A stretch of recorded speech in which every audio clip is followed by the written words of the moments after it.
Paano nga ba isiparit yung breaker ng ref? Para sa iyo tong video na to mga master. Ito yung ating breaker. Ito yung ating saksakan ng ref. Dinugtungan natin yan ng wire. Ito naman yung ating tinap na wire. Isang kulay lang. Yan yung wire niya mga master. Galing sa ating power provider. Yan. Ito yung ating breaker. 30 ampere yan mga master. Yung wire natin ginamit ay 3.5 na wire. Yan, kailangan natin baklasin yan kasi ikakabit natin dun sa flat na kahoy para kumapit at lagyan natin ng pako.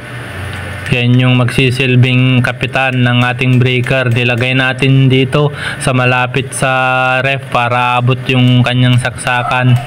Yan, depende sa inyo mga master kung anong diskarte yung gagawin nyo dyan para kumapit yung breaker. Pero yung ginamit natin ganyan mga master. Ito yung ating supply. Yan, kailangan natin tukuyin yung line.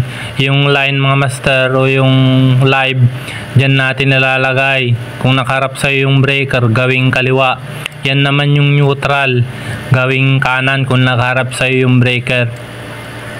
Ayan. Kapag umilaw yan dalawa mga master yan, ibig sabihin line to line yung connection sa inyo. Pero ito mga master, dito lang siya umiilaw, yan yung line. Ito naman yung neutral. Ibig sabihin line neutral yung connection natin pag ganyan. Ito mga master, na ilalagay na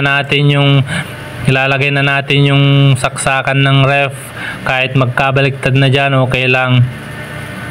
Ganyan lang, ilagay na natin yung takip, butasan natin yung plastic at ipasok natin yung wire para ma-secure yung ating breaker at hindi tayo makuryente.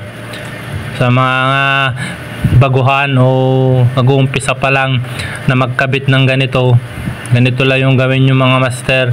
Kailangan nyo munang i-off yung breaker nyo kapag kayo ay nag-i-install para safe at sigurado kayo. Sana nakatulong tong video, lalong lalo na sa mga baguhan or nag-uumpisa pa lang.